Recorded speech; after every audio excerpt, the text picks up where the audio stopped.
ارشاد نبوی صلی اللہ علیہ وآلہ وسلم ہے۔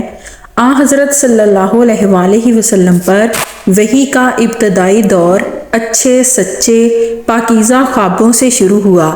آپ خواب میں جو کچھ دیکھتے وہ صبح کی روشنی کی طرح صحیح اور سچا ثابت ہوتا۔ پھر من جانب قدرت آپ تنہائی پسند ہو گئے اور آپ صلی اللہ علیہ وآلہ وسلم نے غار حرا میں خلوت نشینی اختیار فرمائی اور کئی دن اور رات وہاں مسلسل عبادت اور یاد الہی و ذکر و فکر میں مشغول رہتے۔ جب تک گھر آنے کو دل نہ چاہتا توشہ ہمراہ لیے ہوئے وہاں رہتے۔ توشہ ختم ہونے پر ہی اہلیہ محترمہ حضرت خدیجہ رضی اللہ تعالیٰ عنہا کے پاس تشریف لاتے اور کچھ توشہ ہمراہ لے کر پھر وہاں جا کر خلوت گزیں ہو جاتے۔ یہی طریقہ جاری رہا یہاں تک کہ آپ پر حق منکشف ہو گیا اور آپ غار حرا میں قیام پذیر تھے کہ اچانک حضرت جبرائیل علیہ السلام آپ کے پاس حاضر ہوئے اور کہنے لگے اے محمد پڑھو۔ آپ فرماتے ہیں میں نے کہا میں پڑھنا نہیں جانتا۔ آپ صلی اللہ علیہ وآلہ وسلم فرماتے ہیں کہ فرشتے نے مجھے پکڑ کر اتنے زور سے بھینچا کہ میری ہمت جواب دے گئی، پھر مجھے چھوڑ کر کہا پڑھو۔ میں نے پھر وہی جواب دیا کہ میں پڑھا ہوا نہیں ہوں۔ اس فرشتے نے مجھ کو نہایت ہی زور سے بھینچا کہ مجھ کو سخت تکلیف محسوس ہوئی۔ پھر اس نے کہا کہ پڑھ۔ میں نے کہا کہ میں پڑھا ہوا نہیں ہوں۔ فرشتے نے تیسری بار مجھ کو پکڑا اور تیسری مرتبہ پھر مجھ کو بھینچا، پھر مجھے چھوڑ دیا اور کہنے لگا کہ پڑھو اپنے رب کے نام کی مدد سے جس نے پیدا کیا اور انسان کو خون کی پھٹکی سے بنایا۔ پڑھو اور آپ کا رب بہت ہی مہربانیاں کرنے والا ہے۔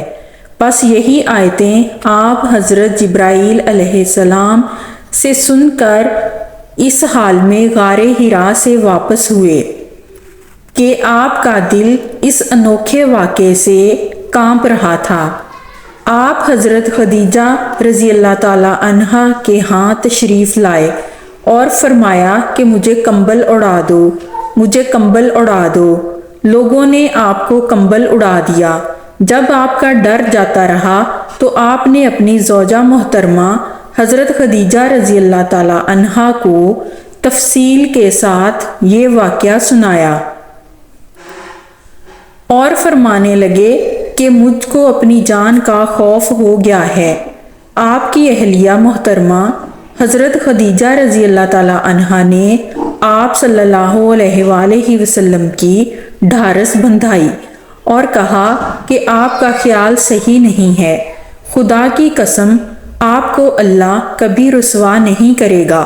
آپ تو اخلاق فاضلہ کے مالک ہیں، آپ تو کنبہ پرور ہیں، بے کسوں کا بوجھ اپنے سر پر رکھ لیتے ہیں، مفلسوں کے لیے آپ کماتے ہیں، مہمان نوازی میں آپ بے مثال ہیں اور مشکل وقت میں آپ امر حق کا ساتھ دیتے ہیں۔ ایسے اوصاف حسنہ والا انسان یوں بے وقت ذلت و خواری کی موت نہیں پا سکتا۔ پھر مزید تسلی کے لیے حضرت خدیجہ رضی اللہ تعالیٰ عنہا آپ صلی اللہ علیہ وآلہ وسلم کو ورقہ بن نوفل کے پاس لے گئیں جو ان کے چچا زاد بھائی تھے اور زمانہ جاہلیت میں نصرانی مذہب اختیار کر چکے تھے اور عبرانی زبان کے کاتب تھے، چنانچہ انجیل کو بھی حسب منشائے خداوندی عبرانی زبان میں لکھا کرتے تھے۔ انجیل سریانی زبان میں نازل ہوئی تھی، پھر اس کا ترجمہ عبرانی زبان میں ہوا۔ ورقہ اسی کو لکھتے تھے۔ وہ بہت بوڑھے ہو گئے تھے، یہاں تک کہ ان کی بینائی بھی رخصت ہو چکی تھی۔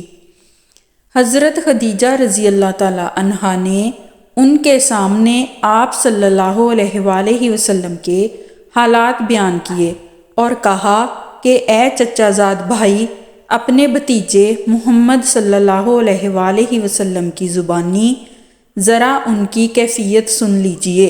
وہ بولے کہ بھتیجے، آپ نے جو کچھ دیکھا ہے اس کی تفصیل سناؤ۔ چنانچہ آپ صلی اللہ علیہ وآلہ وسلم نے از اول تا آخر پورا واقعہ سنایا، جسے سن کر ورقہ بے اختیار ہو کر بول اٹھے کہ یہ تو وہی ناموس معزز رازدان فرشتہ ہے جسے اللہ نے حضرت موسیٰ علیہ السلام پر وحی دے کر بھیجا تھا۔ کاش میں آپ صلی اللہ علیہ وآلہ وسلم کے اس عہد نبوت کے شروع ہونے پر جوان عمر ہوتا۔ کاش میں اس وقت تک زندہ رہتا جب کہ آپ کی قوم آپ کو اس شہر سے نکال دے گی۔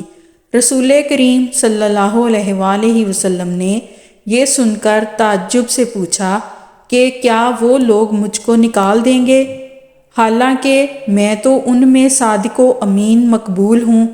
ورقہ بولا، ہاں یہ سب کچھ سچ ہے، مگر جو شخص بھی آپ کی طرح امر حق لے کر آیا، لوگ اس کے دشمن ہی ہو گئے ہیں۔ اگر مجھے آپ کی نبوت کا وہ زمانہ مل جائے تو میں آپ کی پوری مدد کروں گا۔ مگر ورقہ کچھ دنوں کے بعد انتقال کر گئے۔ پھر کچھ عرصہ تک وحی کی آمد موقوف رہی۔ درجہ صحیح موضوع وحی، حدیث نمبر 2، الصحیح بخاری۔